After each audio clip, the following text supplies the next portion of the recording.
ஓசெயா அதிகாரம். யூதாவின் அரசர்களாகிய உசியா, யோதாம், ஆகாசு, எசேக்கியா என்பவர்களின் நாட்களிலும், யோவாசின் மகனும் இஸ்ரேல் அரசனுமாகிய யெரொபாமின் நாட்களிலும், பெயோரின் மகன் ஓசெயாவுக்கு ஆண்டவர் அருளிய வாக்கு இதுவே. ஓசெயாவின் மனைவி மக்கள். ஆண்டவர் ஓசெயா வழியாக முதற்கண் பேசிய போது அவர் அவரை நோக்கி, நீ போய் விலைமகள் ஒருத்தியை சேர்த்துக்கொள், வேசி பிள்ளைகளை பெற்றெடு, ஏனெனில் நாடு ஆண்டவரை விட்டு விலகி வேசித்தனத்தில் மூழ்கியுள்ளது என்றான். அப்படியே அவர் போய் திப்லாயின் மகளாகிய கோமரை சேர்த்து கொண்டான். அவள் கருவுற்று அவருக்கு ஒரு மகனை பெற்றெடுத்தாள். அப்போது ஆண்டவர் ஓசெயாவை நோக்கி, இவனுக்கு இஸ்ரேல் என பெயரிடு, ஏனெனில் இன்னும் சிறிது காலத்தில் நான் இஸ்ரேலின் இரத்தப்பழிக்காக ஏகுவின் குடும்பத்தாரை தண்டிப்பேன். இஸ்ரேல் குடும்பத்தின் ஆட்சியை ஒழித்து கட்டுவேன். அந்நாளில் நான் இஸ்ரேல் பள்ளத்தாக்கில் இஸ்ரேலின் வில்லை முறித்து போடுவேன் என்றான். கோமோர் மறுபடியும் கருவுற்று பெண் குழந்தை ஒன்றை பெற்றெடுத்தாள். அப்போது ஆண்டவர் அவரை பார்த்து, இதற்கு லோருகாமா என பெயரிடு, ஏனெனில் இஸ்ரேல் குடும்பத்தாருக்கு நான் இனி கருணை காட்ட மாட்டேன், அவர்களை மன்னிக்கவே மாட்டேன். ஆனால் யூத குடும்பத்தாருக்கு கருணை காட்டுவேன். அவர்களின் கடவுளாகிய ஆண்டவராலேயே அவர்களுக்கு விடுதலை கிடைக்க செய்வேன். வில், வாள், போர்க்குதிரைகள், குதிரை வீரர்கள் ஆகியவற்றை கொண்டு நான் விடுவிக்கப் போவதில்லை என்றான். அவள் லோருகாமாவை பால்குடி மறக்க செய்த பின் திரும்பவும் கருவுற்று ஒரு மகனை பெற்றெடுத்தாள். அப்போது ஆண்டவர் ஓசெயாவை பார்த்து, இவனுக்கு லோ அம்மி என பெயரிடு, ஏனெனில் நீங்கள் என் மக்கள் அல்ல, நானும் உங்களுடையவர் அல்ல. இஸ்ரேலின் ஒருங்கிணைப்பு. ஆயினும் இஸ்ரேல் மக்களின் எண்ணிக்கை அளக்கவும் எண்ணவும் முடியாத கடற்கரை மணலுக்கு ஒப்பாகும். நீங்கள் என்னுடைய மக்கள் அல்ல என்று அவர்களுக்கு கூறப்பட்டதற்கு மாறாக வாழும் கடவுளின் மக்கள் என்று அவர்களுக்கு கூறப்படும். யூதாவின் மக்களும் இஸ்ரேல் மக்களும் ஒன்றாக கூட்டி சேர்க்கப்படுவர். அவர்கள் தங்களுக்கென ஒரே தலைவரை ஏற்படுத்தி கொண்டு நாட்டிலிருந்து புறப்பட்டு வருவார்கள். இதுவே இஸ்ரேலின் மாபெரும் நாள். 2ஆம் அதிகாரம். அம்மி என உங்கள் சகோதரர்களிடம் கூறுங்கள், ரூகாமா என உங்கள் சகோதரிகளிடம் கூறுங்கள், இஸ்ரேல் ஓர் உண்மையற்ற மனைவி. வழக்காடுங்கள், உங்கள் அன்னையோடு வழக்காடுங்கள். அவள் எனக்கு மனைவியும் அல்ல, நான் அவளுக்கு கணவனும் அல்ல. அவள் வேசித்தனத்தின் குறிகளை தன் முகத்தினின்றும் விபச்சார குறிகளை தன் மார்பினின்றும் அகற்றட்டும். இல்லாவிடில் நான் அவளை துகிலுரித்து திறந்த மேனியாக்குவேன். பிறந்த நாளில் இருந்த கோலமாய் அவளை ஆக்குவேன். பாலை நிலம் போல் ஆக்கி வறண்ட நிலமாக செய்து தாகத்தினால் அவளை சாகடிப்பேன். அவள் பிள்ளைகளுக்கு நான் கருணை காட்ட மாட்டேன், ஏனெனில் அவர்கள் வேசித்தனத்தில் பிறந்தவர்கள். அவர்களின் தாய் வேசியாய் வாழ்ந்தாள். அவர்களை கருத்தாங்கியவள் ஒழுக்கங்கெட்டு நடந்தாள். எனக்கு உணவும் தண்ணீரும் ஆட்டு மயிரும் சணலும் எண்ணெயும் பானமும் தருகின்ற என் காதலரை பின் செல்வேன் என்றாள். ஆதலால் நான் அவள் வழியை முள்ளால் அடைப்பேன். அவள் எதிரில் சுவர் ஒன்றை எழுப்புவேன். அவளால் வழி கண்டுபிடித்து போக இயலாது. அவள் தன் காதலர்களை பின்தொடர்ந்து ஓடுவாள், ஆனால் அவர்களிடம் போய் சேர மாட்டாள். அவர்களை தேடி திரிவாள், ஆனால் அவர்களை காண மாட்டாள். அப்போது அவள், என் முதல் கணவனிடமே நான் திரும்பி போவேன், இப்போது இருப்பதை விட அப்போது எனக்கு நன்றாயிருந்தது என்பாள். கோதுமையும் திராட்சை ரசமும் எண்ணெயும் அவளுக்கு கொடுத்தது நானே என்பதை அவள் அறியவில்லை. நான் வாரி வழங்கிய பொன் வெள்ளியை கொண்டே பாகாலுக்கு சிலை செய்தார்கள். ஆதலால் நான் எனது கோதுமையை அதன் காலத்திலும் எனது திராட்சை ரசத்தை அதன் பருவத்திலும் திரும்ப எடுத்துக்கொள்வேன். அவள் திறந்த மேனியை மறைக்க நான் கொடுத்திருந்த கம்பளி ஆடையும் சணல் ஆடையும் பறித்து கொள்வேன். இப்பொழுதே அவளுடைய காதலர் கண்முன் அவளது வெட்க கேட்டை வெளிப்படுத்துவேன். என்னுடைய கையிலிருந்து அவளை விடுவிப்பவன் எவனும் இல்லை. அவளது எல்லா கொண்டாட்டத்தையும் விழாக்களையும் அமாவாசைகளையும் ஓய்வு நாளையும் அவளுடைய திருநாட்கள் அனைத்தையுமே ஒழித்து விடுவேன். இவை என் காதலர் எனக்கு கூலியாக கொடுத்தவை என்று அவள் சொல்லி கொண்ட அவளுடைய திராட்சை தோட்டங்களையும் அத்தி மரங்களையும் பாழாக்குவேன். அவற்றை காடாக்கி விடுவேன். காட்டு விலங்குகளுக்கு அவை இரையாகும். பாகால்களின் விழாக்களை கொண்டாடிய நாட்களில் அவள் அவற்றுக்கு நறுமண புகை எழுப்பினாள். வளையல்களாலும் நகைகளாலும் தன்னை அணி செய்து தன் காதலர் பின் போய் என்னை மறந்தாள். இவற்றுக்காக அவளை நான் தண்டிப்பேன் என்கிறார் ஆண்டவர். தம் மக்கள் மேல் ஆண்டவரின் அன்பு. ஆதலால் நான் அவளை நயமாக கவர்ந்திழுப்பேன். பாலை நிலத்துக்கு அவளை கூட்டி போவேன். நெஞ்சுருக அவளுடன் பேசுவேன். அவளுடைய திராட்சை தோட்டங்களை அவளுக்கு திரும்ப கொடுப்பேன். ஆகோர் பள்ளத்தாக்கே, நம்பிக்கையின் வாயிலாக மாற்றுவேன். அப்போது அவள் அங்கே தன் இளமையின் நாட்களிலும் எகிப்து நாட்டினின்று வெளியேறிய காலத்திலும் பாடியது போல் பாடுவாள். அந்நாளில் என் கணவர் என என்னை அவள் அழைப்பாள். என் பாகாலை என இனிமேல் என்னிடம் சொல்ல மாட்டாள் என்கிறார் ஆண்டவர். அவளுடைய நாவினின்று பாகால்களின் பெயர்களை நீக்கி விடுவேன். இனிமேல் அவர்களை பெயர் சொல்லி அழைக்க மாட்டாள். அந்நாளில் காட்டு விலங்குகளோடும் வானத்து பறவைகளோடும் நிலத்தில் ஊர்வனவற்றோடும் அவர்களுக்காக நான் உடன்படிக்கை செய்வேன். வில்லையும் வாளையும் போரையும் நாட்டு நின்று அகற்றி விடுவேன். அச்சமின்றி அவர்கள் படுத்திறக்க செய்வேன். இஸ்ரேல் முடிவில்லா காலத்திற்கும் உன்னோடு நான் மன ஒப்பந்தம் செய்து கொள்வேன். நேர்மையிலும் நீதியிலும் பேரன்பிலும் உன்னோடு மன ஒப்பந்தம் செய்து கொள்வேன். மாறாத அன்புடன் உன்னோடு மன ஒப்பந்தம் செய்து கொள்வேன். ஆண்டவராம் என்னை நீயும் அறிந்து கொள்வாய். மேலும் அந்நாளில் நான் மறுமொழி அளிப்பேன் என்கிறார் ஆண்டவர். நான் வானத்தின் வழியாய் மறுமொழி அளிப்பேன். அது நிலத்தின் வழியாய் மறுமொழி தரும். நிலம் கோதுமை திராட்சை ரசம் எண்ணெய் வழியாய் மறுமொழி தரும். அவை இஸ்ரேல் வழியாய் மறுமொழி தரும் என்கிறார் ஆண்டவர். நான் அவனை எனக்கென்று நிலத்தில் விதைப்பேன். லோருகாமாவுக்கு கருணை காட்டுவேன். லோ அம்மியை நோக்கி நீங்கள் என் மக்கள் என்பேன். அவனு நீரே என் கடவுள் என்பான். 3ஆம் அதிகாரம். ஓசையாவும் உண்மையற்ற மனைவியும். ஆண்டவர் என்னிடம் கூறியது இதுவே: இஸ்ரேல் மக்கள் வேற்று தெய்வங்கள் மேல் பற்று கொண்டு உயர்ந்த திராட்சை அடைகளை விரும்புகின்றனர். எனினும் அவர்கள் மேல் ஆண்டவர் அன்பு வைத்துள்ளார். இதற்கு அடையாளமாக நீ மறுபடியும் போய் வேறொருவனால் காதலிக்கப்பட்டவளும் விபச்சாரியுமான ஒரு பெண்ணின் மேல் காதல் கொள். அவ்வாறே நான் அவளை 15 வெள்ளி காசுகளையும் 1.5 கலம் அளவுள்ள வார்கோதுமையும் கொடுத்து எனக்கென வாங்கி கொண்டேன். பின்பு நான் அவளை நோக்கி, நீ வேசி தொழில் புரியாமலும் வேறொருவனுக்கு உடைமையாகாமலும் நெடுநாள் எனக்கே உரியவளாய் வாழ வேண்டும். நானும் அவ்வண்ணமே உனக்காக வாழ்வேன் என்றேன். இஸ்ரேல் மக்கள் பல நாட்கள் அரசனின்றி, தலைவனின்றி, பலியின்றி, பலிபீடமின்றி, குருத்துவ உடையின்றி, குலதெய்வ சிலைகளுமின்றி இருப்பார்கள். அதற்கு பிறகு இஸ்ரேல் மக்கள் தங்கள் கடவுளாகிய ஆண்டவரையும் தங்கள் அரசனாகிய தாவீதையும் தேடி வருவார்கள். இறுதி நாட்களில் ஆண்டவரை அவர் தம் நன்மைகளை நாடி நடுக்கத்தோடு வருவார்கள். 4ஆம் அதிகாரம். இஸ்ரேலுக்கு எதிரான குற்றச்சாட்டு. இஸ்ரேல் மக்களே, ஆண்டவரின் வாக்கை கேளுங்கள். நாட்டில் குடியிருப்பவர்களோடு ஆண்டவருக்கு வழக்கு ஒன்று உண்டு.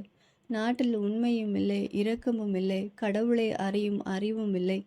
பொய்யானை, பொய்யுரை, கொலை, களவு, விபச்சாரம் ஆகியன பெருகிவிட்டன. எல்லா கட்டுப்பாடுகளை தகர்த்தெறிகின்றன. இரத்தப்பழி மேல் இரத்தப்பழி குவிகின்றது.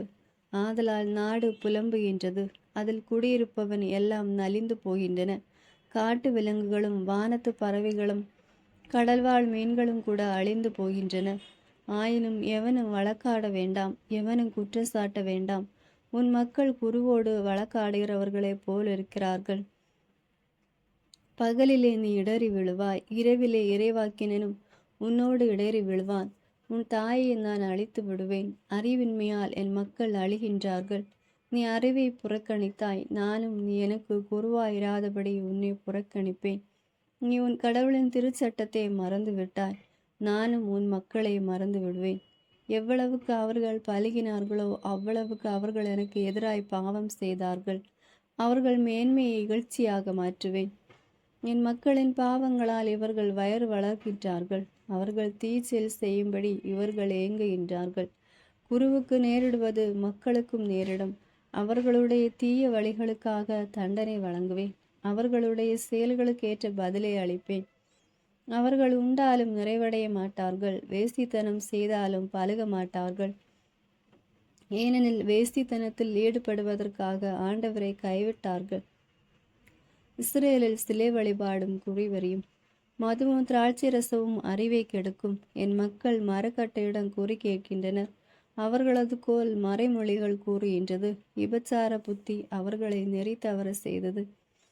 விபச்சாரம் செய்வதற்காக அவர்கள் தங்கள் கடவுளை விட்டு அகன்றனர். மலை உச்சிகளில் அவர்கள் பலியிடுகின்றார்கள். குன்றுகள் மேலும் நல்ல நிழல் தரும் கருவாலி, புன்னை, தேவதாரு ஆகிய மரங்களின் கீழும் நறுமண புகை எழுப்புகின்றார்கள். ஆதலால் உங்கள் புதல்வியர் வேசித்தனம் செய்கின்றார்கள், உங்கள் மருமக்கள் விபச்சாரம் புரிகின்றார்கள். உங்கள் புதல்வியர் விபச்சாரம் செய்தாலும் உங்கள் மருமக்கள் விபச்சாரம் புரிந்தாலும் நான் அவர்களை தண்டிக்க மாட்டேன். ஏனெனில் ஆண்கள் விலைமாதாரோடு போகின்றார்கள், தேவதாசிகளோடு சேர்ந்து பலி செலுத்துகின்றார்கள். அறிவற்ற அம்மக்கள் அழிந்து போவார்கள். யூதாவுக்கு எச்சரிக்கை. இஸ்ரேல், நீ வேசித்தனம் புரிந்தாலும் யூத நாடாகிலும் குற்றமற்றதாய் இருக்கட்டும். கில்காலுக்குள் நுழையாதீர்கள், பெத்தாவேனுக்கு போகாதீர்கள். ஆண்டவர் மேல் ஆணை என்று ஆணையிடாதீர்கள். கட்டுக்கடங்காத இளம் பசுவை போல இஸ்ரேல் மக்கள் பிடிவாதமாயிருக்கின்றார்கள். ஆண்டவர் அவர்களை பரந்த புல்வெளியில் ஆட்டுக்குட்டியை போல் மேய்க்க முடியுமா? எப்ராஹிம் சிலைகளோடு சேர்ந்து கொண்டான், அவனை விட்டுவிடு. குடிவெறியர் கூட்டமாகிய அவர்கள் வேசித்தனத்தில் ஆழ்ந்திருக்கின்றார்கள். தங்களது மேன்மையை காட்டிலும் இகழ்ச்சியை அவர்கள் மிகுதியாய் விரும்புகின்றார்கள். காற்று அவர்களை தன் இறக்குகளில் பற்றி கொள்ளும். அவர்கள் தங்கள் பலிகளால் நாணமடைவார்கள். 5ஆம் அதிகாரம். குருக்களுக்கும் அரச குடும்பத்தினருக்கு எதிரான குற்றச்சாட்டு. குருக்களை, இதை கேளுங்கள். இஸ்ரேல் குடும்பத்தாரை கவனியுங்கள். அரசனின் வீட்டாரை செவி கொடுங்கள். உங்களுக்கு எதிராகவே தீர்ப்பு தரப்படுகின்றது. நீங்கள் மிஸ்மாவில் ஒரு கண்ணியாயிருக்கின்றீர்கள், தாபோர் மீது விரிக்கப்பட்ட வலையுமாயிருக்கின்றீர்கள். வஞ்சகர்கள் கொலை தொழிலில் ஆழ்ந்துள்ளார்கள். அவர்கள் அனைவரையும் தண்டிப்பேன். எப்ராஹிமை நான் அறிந்திருக்கின்றேன், இஸ்ரேல் எனக்கு மறைவானதன்று. எப்ராஹிமே, நீ வேசித்தனத்தில் ஈடுபட்டிருக்கின்றாய், இஸ்ரேல் தீட்டுப்பட்டிருக்கின்றது. அவர்களுடைய கடவுளிடம் திரும்பி வர அவர்களின் செயல்கள் விடுவதில்லை. ஏனெனில் விபச்சார புத்தி அவர்களை ஆட்கொண்டுள்ளது. ஆண்டவரை பற்றிய அறிவு அவர்களுக்கு இல்லை. இஸ்ரேலின் இருமாப்பு அவனுக்கு எதிராக சான்று கூறும். இஸ்ரேலும் எப்ராஹிமும் தங்கள் தீச்செயலால் இடறி விழுவார்கள். யூதாவும் அவர்களோடு இடறி விழுவான். தங்கள் ஆடு மாடுகளோடு அவர்கள் ஆண்டவரை தேடி போவார்கள், ஆனால் அவரை காண மாட்டார்கள். அவர் அவர்களை விட்டு விலகிவிட்டார். ஆண்டவருக்கு நம்பிக்கை துரோகம் செய்தார்கள், ஏனெனில் அந்நிய பிள்ளைகளை பெற்றார்கள். இப்பொழுதே அவர்களையும் அவர்கள் நிலங்களையும் அமாவாசை விழுங்கப் போகிறது. கிபையாவில் கொம்பு ஊதுங்கள், ராமாவில் எக்காலம் ஊதுங்கள், பெத்தாவேனில் போர் குரல் எழுப்புங்கள். பென்யமீன் உன்னிப்பின் தொடர்கின்றார்கள். தண்டனை வழங்கப்படும் நாளில் எப்ராஹிம் பாலாவான இஸ்ரேலின் குலங்களுக்கு உறுதியாய் நேரிடப் போவதையே அறிவிக்கின்றேன்.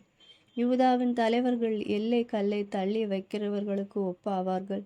அவர்கள் மேல் என் கோபத்தை வெள்ளப்பெருக்கை போல் கொட்டி தீர்ப்பேன். எப்ராஹிம் ஒடுக்கப்படுகின்றான், தண்டனை தீர்ப்பால் நொறுக்கப்படுகின்றான். அவன் வீணான கட்டளைகளை பின்பற்றுவதில் கருத்தாயிருந்தான். ஆகையால் எப்ராஹிமுக்கு நான் விட்டில் போல் இருக்கின்றேன், யூதாவின் வீட்டாருக்கு புற்றுநோய் போல் இருக்கின்றேன்.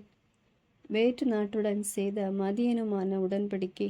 எப்ராஹிம் தன் பிணியை கண்டு கொண்டான், யூதா தன் காயத்தை உணர்ந்து கொண்டான். எப்ராஹிம் அசீரியாவில் புகலிடம் தேடி யாரேபு அரசனுக்கு ஆள் அனுப்பினான். ஆனால் உங்களை குணமாக்கவோ உங்கள் காயங்களை ஆற்றவோ அவனால் இயலாது. ஏனெனில் நான் எப்ராஹிமுக்கு சிங்கத்தைப் போலவும் யூதாவின் வீட்டாருக்கு சிங்கக்குட்டியைப் போலவும் இருப்பேன். நானே அவர்களை கவ்வி பிடிப்பேன், தூக்கி கொண்டு போவேன். விடுவிப்பவன் எவனுமே இரான். தங்கள் குற்றத்திற்கான பழியை ஏற்று என்னை தேடி வரும் வரை நான் என்னிடத்திற்கு திரும்பி போய் விடுவேன். தங்கள் துன்பத்திலே அவர்கள் என்னை தேடுவார்கள். 6ஆம் அதிகாரம். இஸ்ரேலரின் போலி மனமாற்றம். வாருங்கள், ஆண்டவரிடம் நாம் திரும்புவோம்.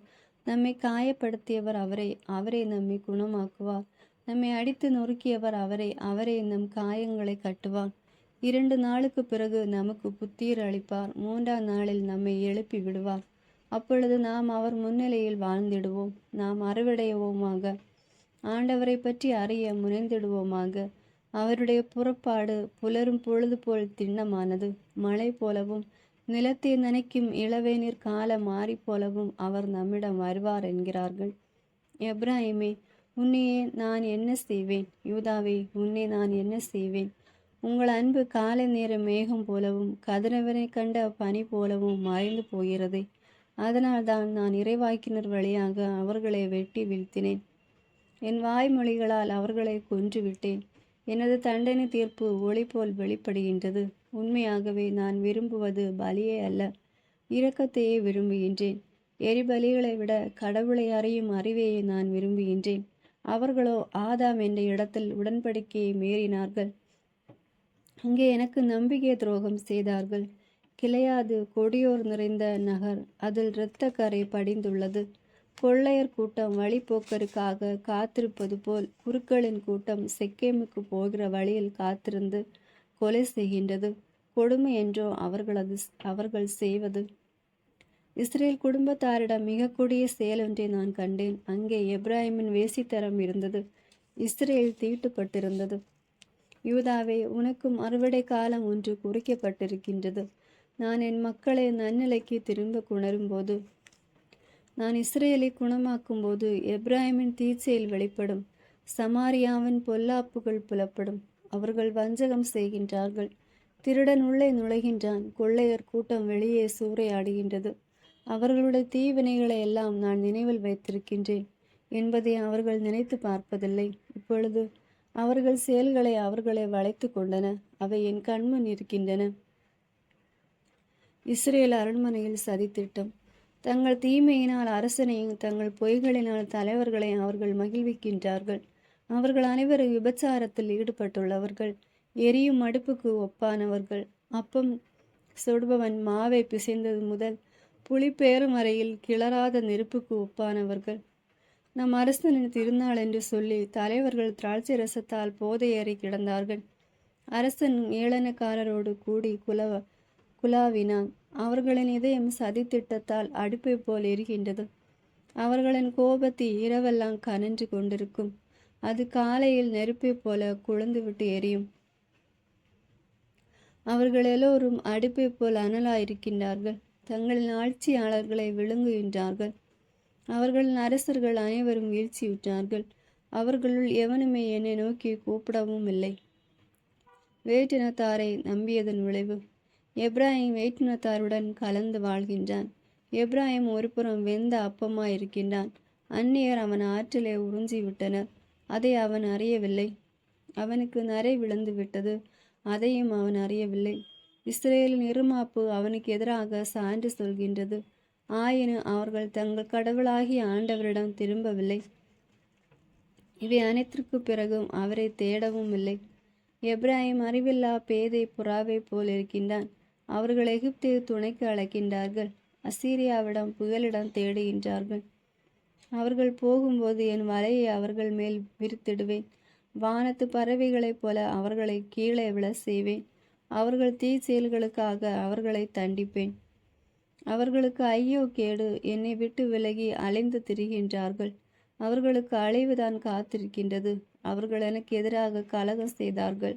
நான் அவர்களை மீட்டு வந்தேன். ஆனால் அவர்கள் எனக்கு எதிராக பொய் சொல்கின்றார்கள். தங்கள் உள்ளத்திலிருந்து என்னை நோக்கி அவர்கள் கூக்குரலிடவில்லை. அதற்கு மாறாக தங்கள் படுக்கைகளில் கிடந்து கதறுகின்றார்கள். கோதுமைக்காகவும் திராட்சை ரசத்திற்காகவும் தங்களை பீத்து பிடுங்கிக் கொள்கின்றார்கள். ஞானே அவர்களை பயிற்றுவித்து அவர்கள் புயங்களை வலிமையுற செய்திருந்தும் எனக்கு எதிராக தீங்கு நினைக்கின்றார்கள். பாகாலை நோக்கியே திரும்புகின்றார்கள். நம்ப முடியாத வில்லுக்கு ஒப்பாயிருக்கின்றார்கள். அவர்களுடைய தலைவர்கள் நாவால் பேசிய இருமாப்பை முன்னிட்டு வாளால் மடிவார்கள். இதுவே எகிப்தை முன்னிட்டு அவர்களுக்கு ஏற்படும் நிந்தையாகும். 8ஆம் அதிகாரம். எக்காலத்தை ஊது. கழுகு ஒன்று ஆண்டவருடைய வீட்டின் மேல் பாய்ந்து வருகின்றது. அவர்கள் என் உடன்படிக்கையை மீறினார்கள். என் திருச்சட்டத்தை மீறி நடந்தார்கள். இஸ்ரேலர் என்னை நோக்கி கூக்குரலிட்டு, எங்கள் கடவுளை, நாங்கள் உம்மை அறிந்திருக்கிறோம் என்று சொல்கின்றார்கள். இஸ்ரேலரோ நலமானதை வெறுத்து விட்டார்கள். பகைவன் அவர்களை துரத்துவான். அரசியல் குழப்பமும் சிலை வழிபாடும். அவர்கள் தாங்களே அரசர்களை ஏற்படுத்தி கொண்டார்கள்.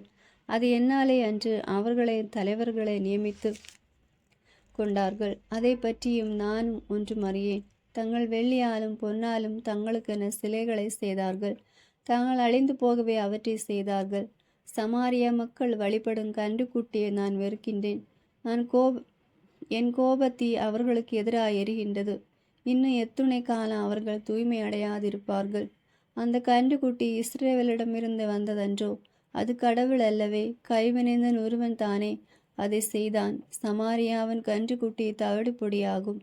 அவர்கள் காற்றை விதைக்கிறார்கள், கடும் புயலை அறுப்பார்கள். வளரும் பயிர் முற்றுவதில்லை, கோதுமை நன்றாக விளைவதில்லை. அப்படியே விளைந்தாலும் அந்நியரே அதை விழுங்குவர். வேற்றினத்தாரை நம்பி பாழாய்ப்போன இஸ்ரேல் விழுங்கப்பட்ட ஆயிற்று. இப்பொழுது அவர்கள் வேற்றினத்தார் நடுவில் உதவாத பாத்திரம் போல் இருக்கின்றார்கள். அவர்கள் தனிமையை திரிகிற காட்டு கழுதை போல் அசீரியாவை தேடி போனார்கள். எப்ராஹிம் மக்கள் தங்கள் காதலருக்கு பொருள் கொடுத்து வருகிறார்கள். கைகூலி கொடுத்து வேற்றினத்தாரை அவர்கள் துணைக்கு அமர்த்தி கொண்டாலும் இப்பொழுதே நான் அவர்களை சேர்த்து சிதறடிப்பேன். தலைவர்கள் ஏற்படுத்திய மன்னன் சுமத்தும் சுமையில் சிறிது காலம் தேறுவார்கள். எப்ராஹிம் பாவம் செய்வதற்கென்றே பலிபீடங்கள் பல செய்து கொண்டான். அப்பீடங்களை அவன் பாவம் செய்வதற்கு காரணமாயின. ஆயிரக்கணக்கில் நான் திருச்சட்டங்களை எழுதி கொடுத்தாலும் அவை நமக்கில்லை என்றே அவர்கள் கருதுவார்கள். பலியை அவர்கள் விரும்புகின்றார்கள், பலி கொடுத்த அந்த இறைச்சியையும் உண்ணுகிறார்கள். அவற்றின் மேல் ஆண்டவர் விருப்பம் கொள்ளவில்லை. அதற்கு மாறாக அவர்கள் தீ செயல்களை நினைவில் கொள்கின்றார். அவர்கள் செய்த பாவங்களுக்கு தண்டனை வழங்குவான். அவர்களோ எகிப்து நாட்டிற்கு திரும்புவார்கள். இஸ்ரேல் தன்னை படைத்தவரை மறந்துவிட்டு அரண்மனைகளை கட்டினான். யூதாவோ அரண்சூழ் நகர்கள் பலவற்றை எழுப்பினான். நானும் அவனுடைய நகர்கள் மேல் நெருப்பை அனுப்புவேன், அவனுடைய அரண்களை அது பொசுக்கிவிடும். 9ஆம் அதிகாரம். இஸ்ரேலுக்கு வரும் தண்டனை தீர்ப்பு. இஸ்ரேலே, நீ களிப்புறாதே, மற்ற மக்களைப் போல் நீ அக்களிக்காதே. உன் கடவுளை கைவிட்டு நீ வேசி தொழில் புரிந்தாய். கதிரடிக்கும் களமெல்லாம் நீ விலைமகளின் கூலியை நாடுகின்றாய். கதிரடிக்கும் களமும் திராட்சை கனிப்பிளியும் ஆலையும் அவர்களுக்கு உணவு அளிக்க மாட்டா. புதிய திராட்சை ரசமும் இல்லாமல் போகும். ஆண்டவர் நாட்டில் அவர்கள் குடியிருக்க மாட்டார்கள். எப்ராஹிம் எகிப்துக்கு திரும்பி போவான். அவர்கள் அசீரியாவில் தீட்டுப்பட்டதை உண்பார்கள். திராட்சை ரசத்தை ஆண்டவருக்கு நீர்ம படையலாய் வார்க்க மாட்டார்கள். அவர்களின் பலிகள் அவருக்கு உகந்தவை ஆக மாட்டா. அவை அவர்களுக்கு இளவு வீட்டு உணவு போலிருக்கும். அவற்றை உண்பவர் யாவரும் தீட்டுப்படுவர். ஏனெனில் அவை அவர்களின் பசி தீர்க்கும் உணவே ஆகும். ஆண்டவரின் கோவில் படைக்கப்படுவதில்லை. விழா நாட்களில் அவர்கள் என்ன செய்கின்றார்கள்? ஆண்டவரின் திருநாளன்று அவர்கள் செய்வதென்ன? அவர்கள் அழிவுக்கு தப்பி ஓடுவார்கள். எகிப்து அவர்களை சேர்த்து கொள்ளும். மெப்சில் அவர்கள் அடக்கம் செய்யப்படுவார்கள். அவர்கள் விரும்பி வைத்திருந்த வெள்ளியால் செய்த அரிய பொருட்கள் காஞ்சொரி செடிகளுக்கு உரிமை சொத்தாகும். அவர்களின் கூடாரங்களில் முட்புதர்கள் வளரும். இஸ்ரேலரின் பாவம் அதற்கான தண்டனையும். தண்டனை தீர்ப்பு பெறும் நாட்கள் வந்துவிட்டன. பதிலடி கிடைக்கும் நாட்கள் வந்துவிட்டன.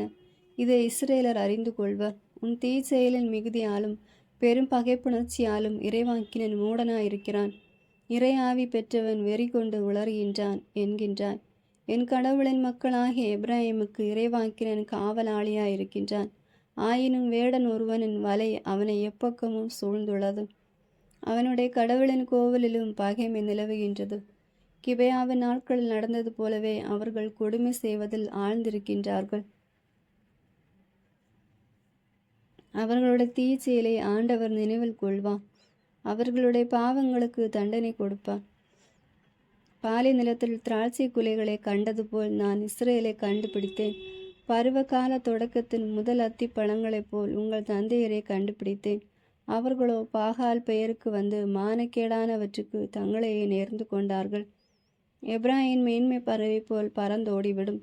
அவர்களுக்குள் பிறப்போ தங்குவதோ கருத்தரிப்பதோ எதுவுமே இராது. அவர்கள் பிள்ளைகளை பெற்று வளர்த்தாலும் ஒருவனும் எஞ்சியிராமல் அப்பிள்ளைகளை இழக்க செய்வேன். நான் அவர்களை விட்டு அகன்றிவிட்டால் அவர்களுக்கு ஐயோ கேடு. நான் பார்த்தது கிணங்க எப்ராஹிம் தம் மக்களை கொள்ளை பொருளாய் ஆக்கியிருக்கின்றான். எப்ராஹிம் தம் மக்களை எல்லாம் கொலைக்களத்திற்கு கூட்டி செல்வான். ஆண்டவரே அவர்களுக்கு கொடுத்தருளும். எதை கொடுப்பீர்? கருசிதவையும் கருப்பையும் பால் சுரவா முலைகளையும் கொடுத்தருளும். கில்காலில் செய்த பாவத்திற்கு தண்டனை. அவர்களின் கொடு செயல்கள் யாவும் கில்காலில் உருவாயின. அங்கேதான் நான் அவர்களை பகைக்கத் தொடங்கினேன். அவர்களுடைய தீ செயல்களை முன்னிட்டு என் வீட்டு நின்றும் நான் அவர்களை விரட்டி அடிப்பேன்.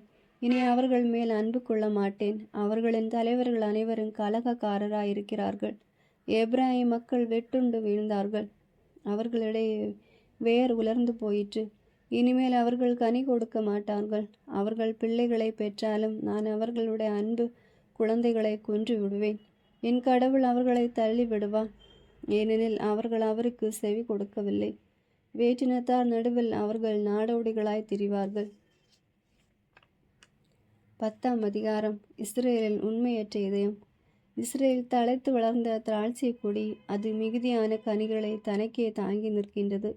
எவ்வளவு மிகுதியாக கனிகளை கொடுத்ததோ அவ்வளவு மிகுதியாய் பலிபீடங்களை அமைத்தது. எத்தகைய சிறப்புடன் நாடு செழிப்புற்றதோ அதற்கு இணையாய் சிலை தூண்கள் சிறப்பு பெற்றன. இருமனம் கொண்ட மக்களாகி அவர்கள் தங்கள் குற்றத்திற்காக தண்டனை பெறுவார்கள். ஆண்டவர் அவர்களுடைய பலிபீடங்களை தாழ்த்திடுவார், அவர்களுடைய சிலை தூண்களை நொறுக்கிடுவார். அப்போது அவர்கள், நமக்கு அரசன் இல்லை, ஆண்டவருக்கு நாம் அஞ்சி நடக்கவில்லை, அரசன் இருந்தாலும் நமக்கு என்ன செய்வான் என்பார்கள். வீண் வார்த்தைகளை அவர்கள் பேசுகின்றார்கள், பொய்யான இட்டு உடன்படிக்கை செய்கின்றார்கள். ஆதலால் வயலின் உழவு சால்களில் முளைக்கும் நச்சு பூண்டுகள் போல தண்டனை தீர்ப்பு முளைக்கும். சமாரியாவில் குடியிருப்போர் பெத்தாவேனில் உள்ள கன்றுக்குட்டியை முன்னிட்டு நடுங்குவர். அதன் மேன்மை இப்பொழுது மறைந்து போயிற்று. அதை குறித்து அதன் மக்கள் துயர் அடைவார்கள். அதன் குருக்களும் அதற்காக புலம்புவார்கள். அதுவே அசீரியாவில் உள்ள யாரேபு மன்னனுக்கு அன்பளிப்பாக கொண்டு போகப்படும். எப்ராயிம் வெட்கமடைவான், இஸ்ரேல் தன் ஆலோசனையாரால் நாணமடைவான். சமாரியாவின் அரசன் நீர்மேல் குமிழி போல் அழிந்து போவான். இஸ்ரேலின் பாவமாகிய சிலை வழிபாட்டின் உயர்ந்த இடமெல்லாம் அழிக்கப்படும். முட்களும் முட்புதர்களும் அவற்றின் பலிபீடங்கள் மேல் வளரும். அப்போது அவர்கள் மலைகளை பார்த்து, எங்களை மூடிக்கொள்ளுங்கள், குன்றுகளை பார்த்து, எங்கள் மேல் விழுங்கள் என்று சொல்வார்கள். தண்டனை தீர்ப்பு பற்றிய ஆண்டவரின் அறிவிப்பு. இஸ்ரேலர் கிபையாவில் தங்கியிருந்த நாளிலிருந்தே பாவம் செய்து வந்தார்கள். கிபையாவில் பொல்லார் மேல் எழுந்த கடும் போர் அவர்கள் மேலும் வராதா? நான் வந்து அவர்களை தண்டிப்பேன். அவர்கள் செய்த இரட்டை தீச்செயல்களுக்காக தண்டனை வழங்கும் பொருட்டு அவர்களுக்கு எதிராக வேற்றினத்தார் ஒன்று கூடுவர். எப்ராயிம் நன்றாக பழக்கப்பட்டதும் புனையடிக்க விரும்புவதுமான பசுவாயிருக்கின்றான். நானோ அதன் அழகான கழுத்தின் மேல் நுகத்தடியை வைப்பேன். எப்ராயிமை ஏரில் பூட்டுவேன். யூதா உழுவான், யாக்கோபு அவனுக்கு மரம் படிப்பான். நீதியை நீங்கள் விதைத்து கொள்ளுங்கள், நீதியை நீங்கள் விதைத்து கொள்ளுங்கள், அன்பின் கனியை அறுவடை செய்யுங்கள்.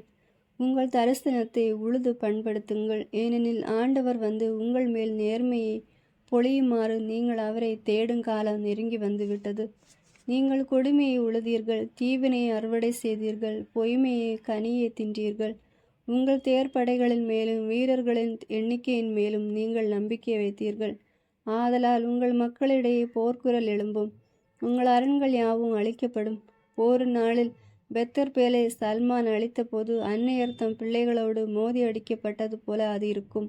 பெத்தேலே, உன் கொடிய தீவினைக்காக உனக்கும் இவ்வாறே செய்யப்படும். பொழுது விடியும் போது இஸ்ரேலின் அரசன் அழிந்து போவது உறுதி. 11ஆம் அதிகாரம். தம் மக்கள் மேல் கடவுளின் பேரன்பு. இஸ்ரேல் குழந்தையாயிருந்தபோது அவன் மேல் அன்பு கூர்ந்தேன். எகிப்திலிருந்து என் மகனை அழைத்து எவ்வளவுக்கு நான் அவர்களை வருந்தி அழைத்தேனோ அவ்வளவுக்கு என்னை விட்டு பிடிவாதமாய் விலகி போனார்கள். பாகால்களுக்கு பலியிட்டார்கள், சிலைகளுக்கு தூபம் காட்டினார்கள். ஆனால் எப்ராயிமுக்கு நடை பயிற்றுவித்தது நானே, அவர்களை கையில் ஏந்தியதும் நானே. ஆயினும் அவர்களை குணமாக்கியது நானே என்பதை அவர்கள் உணராமற் போனார்கள். பரிவு என்னும் கட்டுகளால் அவர்களை பிணைத்து அன்பு கயிறுகளால் கட்டி நடத்தி வந்தேன். அவர்கள் கழுத்தின் மேல் இருந்த நுகத்தை அகற்றினேன். அவர்கள் பக்கம் சாய்ந்து உணவு ஊட்டினேன். நாட்டுக்கே அவர்கள் திரும்பி போவார்கள். அசீரியர் அவர்களை அரசாளும், ஏனெனில் என்னிடம் திரும்பி வர மறுத்துவிட்டார்கள்.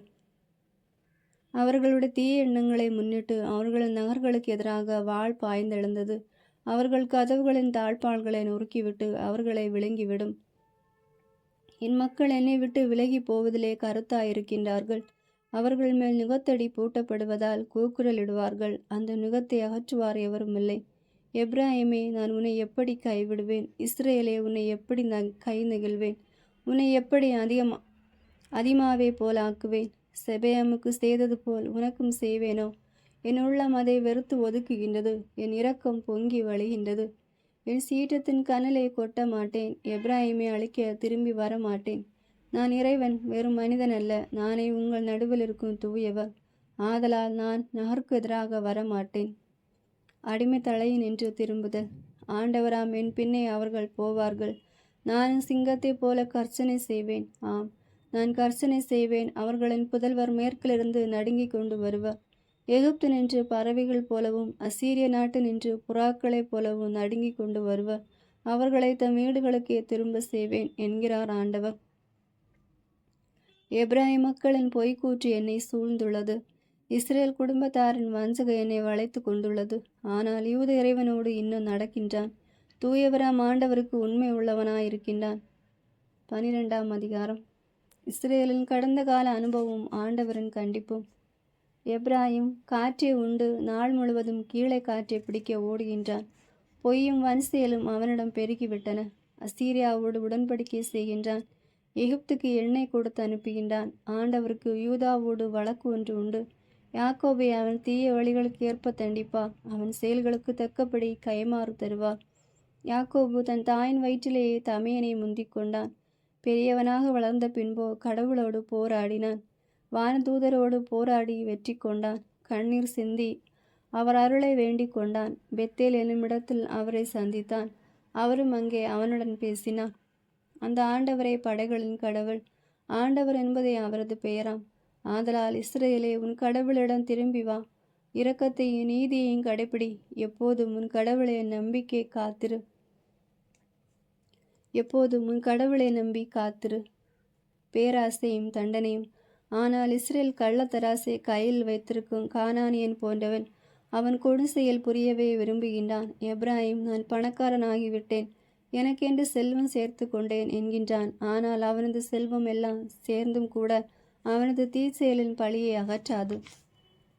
எகிப்து நாட்டு நின்று உன்னை அழைத்து வந்த நாள் முதல் நானே உன் கடவுளாகிய ஆண்டவர். விழா நாட்களில் போல மறுபடி உன்னை கூடாரங்களில் வாழ செய்வேன். இறைவாக்கினர்களிடம் பேசினேன். நானே காட்சிகளின் எண்ணிக்கையை பெருக்கினேன். இறைவாக்கினர் வாயிலாக ஓமைகளில் பேசினேன். கிளையாதில் தீச்செயல் மறிந்திருப்பதால் அவர்கள் திண்ணமாய் அழிவார்கள். கில்காலில் காளைகளை பலியிடுவதால் உளவு சால் அருகே இருக்கும் கற்குவியல் போல் அவர்களுடைய பலிபீடங்கள் ஆகிவிடும்.